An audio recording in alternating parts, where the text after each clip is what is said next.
तो आज हम लोग कक्षा 10 विद्युत चैप्टर से प्रश्न है।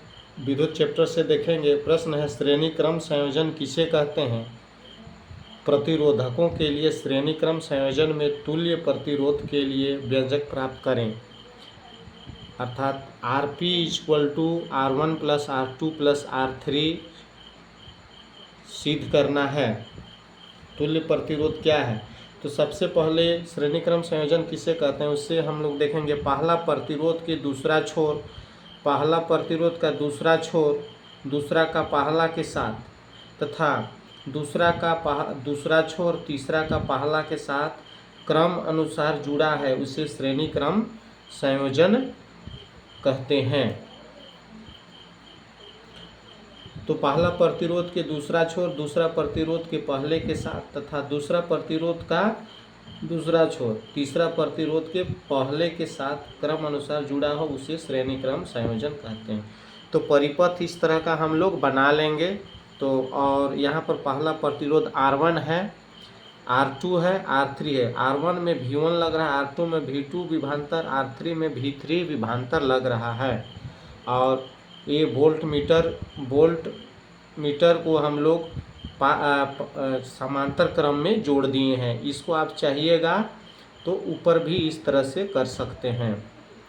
A और B सिरा के बीच R1, R2 और R3 है। तो लिखेंगे, माना 3 प्रतिरोध R1, R2 एवं R3 को श्रेणी क्रम में जोड़े। किस क्रम में जोड़े? श्रेणी क्रम में जोड़े, जिसके सिरों A और B सिरों के बीच विभवांतर क्रमशः R1 में V1, R2 में V2 एवं R3 में V3 लग रहा है तथा इस धारा I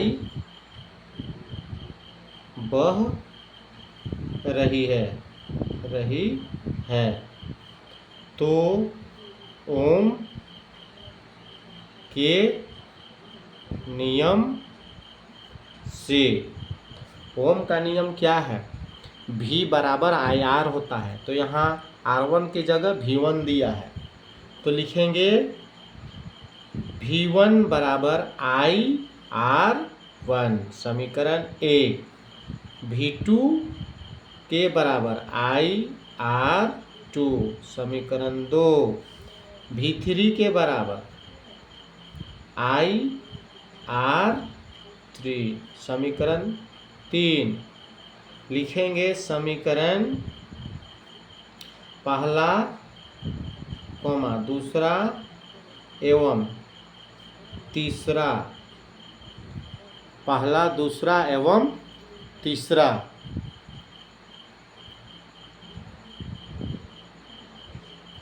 तीसरा को जोड़ने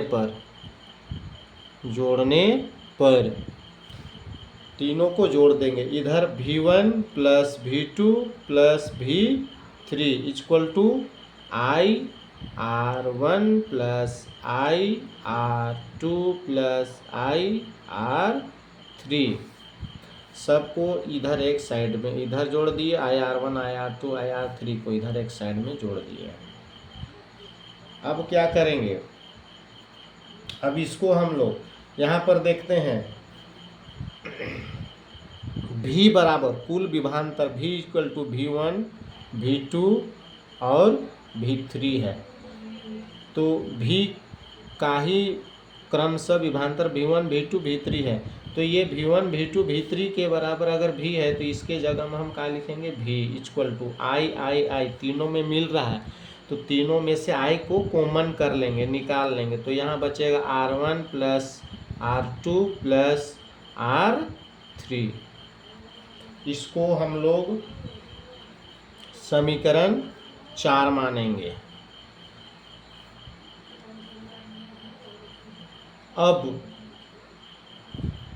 यदि इन प्रतिरोधों के बीच तुल्य प्रतिरोध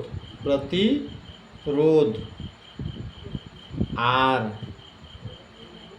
हो, तो तुल्य प्रतिरोध इसके बीच में क्या हो, R हो, तो ओम के नियम से ओम का नियम क्या कहता है, V बराबर IR। समीकरण 5 लिखेंगे। समीकरण चौथा एवं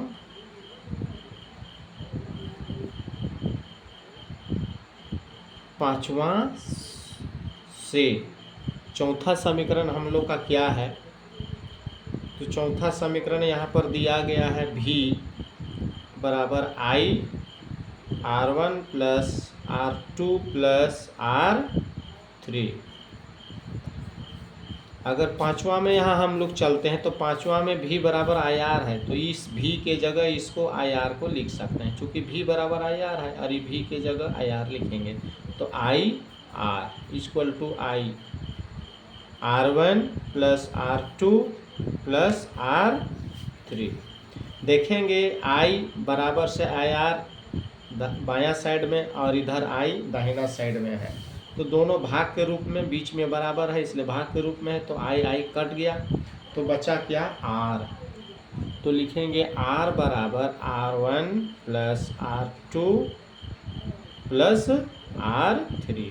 इस तरह से तीनों प्रतिरोध यहाँ पर श्रेणी क्रम में जुड़ गया और कुल योग बराबर होता है। इस तरह से प्रूव हो जाता है।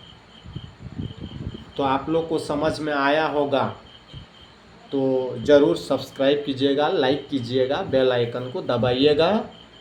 इसी तरह का वीडियो आप लोग के पास आते रहेगा और देखने में बहुत ही मज़ा आएगा, आप लोग को आराम से समझ में आएगा, बहुत इजी भाषा में आराम लगेगा।